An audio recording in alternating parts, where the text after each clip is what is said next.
Penerapan sistem satu arah atau one way diberlakukan di sepanjang ruas tol Trans Jawa. Puncak arus balik terlihat di ruas tol Palimanan, arus kendaraan masih terpantau ramai lancar.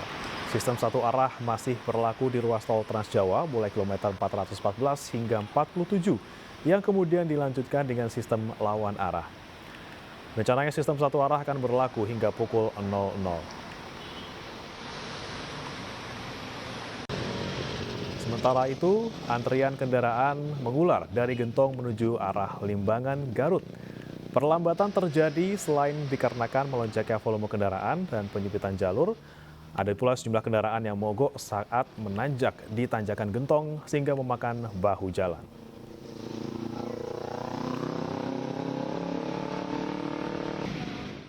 Ya, pemirsa, tak hanya kondisi fisik namun pengecekan kendaraan secara berkala juga berperan penting dalam mendukung kelancaran perjalanan jarak jauh Anda, apalagi pada saat arus balik.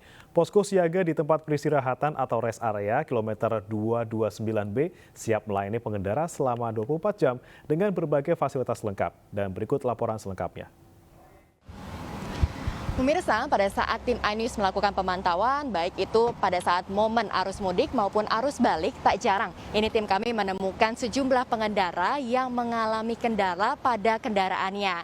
Ketika momen ini sudah terjadi, tentunya kehadiran dari posko siaga maupun posko mudik seperti yang di belakang saya ini yang menawarkan berbagai macam fasilitas, baik itu seperti fasilitas untuk anak maupun untuk orang dewasa, ini memiliki peran yang vital, utamanya dari segi teknisi-teknisi mesin untuk mengetahui kira-kira di mana sumber permasalahan dan seperti apa penanganannya. Dan salah satu posko siaga yang bisa Anda kunjungi utamanya di ruas tol Trans Jawa ketika Anda hendak kembali dari arah timur menuju ke Jabotabek adalah di tempat peristirahatan yang berada di kilometer 229B. Dan untuk mengetahui kira-kira seperti apa saja penanganan-penanganan yang diberikan, langsung saja kita berbincang-bincang langsung. Di samping kanan saya sudah ada penanggung jawab dari posko. Ini ada Mas Bara Derajat. Selamat malam, Mas. Selamat malam. Mas Bara, mungkin boleh dijelaskan nih Mas, dengan adanya puluhan pengendara yang kemudian mampir ataupun mengunjungi posko ini, keluhan-keluhan apa aja sih Mas yang biasanya terjadi? Paling general check up ya, maksudnya dari segi oli, tekanan ban, radiator, seperti itu sih lebih kemungkinannya.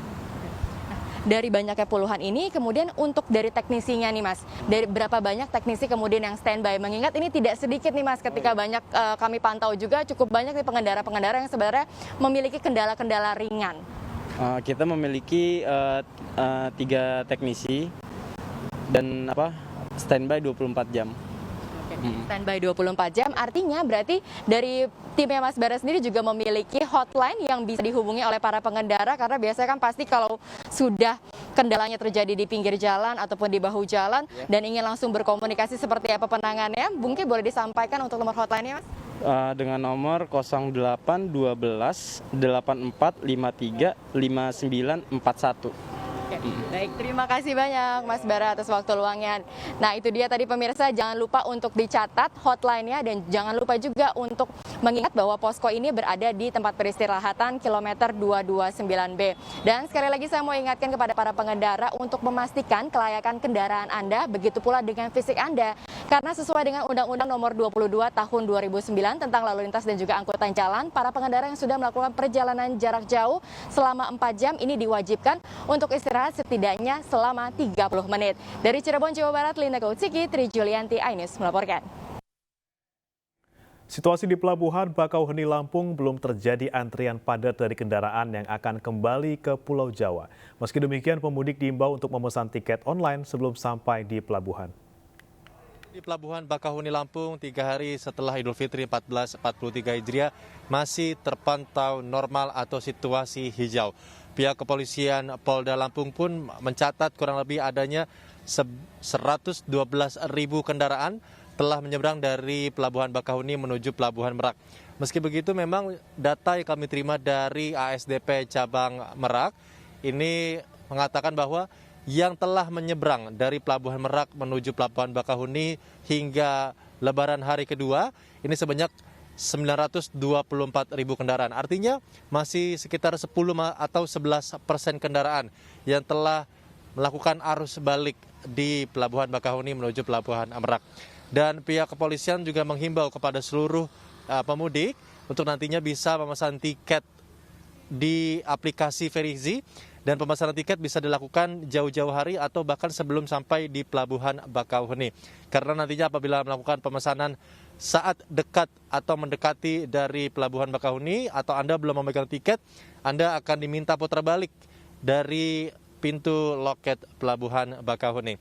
Dan juga pihak ASDP bersama juga dengan pihak Polda Lampung ini menyiapkan 2 pelabuhan tambahan, yaitu Pelabuhan BJB dan Pelabuhan Panjang, di mana pelabuhan BJB ini atau Pelabuhan Pelindo memang pelabuhan yang sudah aktif pada hari ini, dan kurang lebih di Pelabuhan Panjang juga sudah aktif pada hari ini, dan sebanyak 8 kapal sudah dioperasikan di Pelabuhan Panjang. Dan nantinya dari pihak pengendara, khususnya mobil yang apabila menggunakan jalur tol, ada 3 rest area yang dapat Anda kunjungi untuk pembelian tiket, di mana rest area tersebut ada rest area 20, 49, dan 87 untuk melakukan pemesanan tiket. Dan juga dari pihak polisian sudah melakukan dan juga sudah melakukan papan pengarah untuk Anda nantinya apabila dari kilometer 87 untuk bisa menuju ke Pelabuhan BJB. Pelabuhan yang sudah aktif melakukan penyeberangan, dan keuntungan Anda apabila menyeberang dari Pelabuhan BJB ini perjalanannya lebih cepat dibanding ke Pelabuhan Bakauheni. Dari Lampung, Tri Muhammad, Bayu Septian, iNews melaporkan.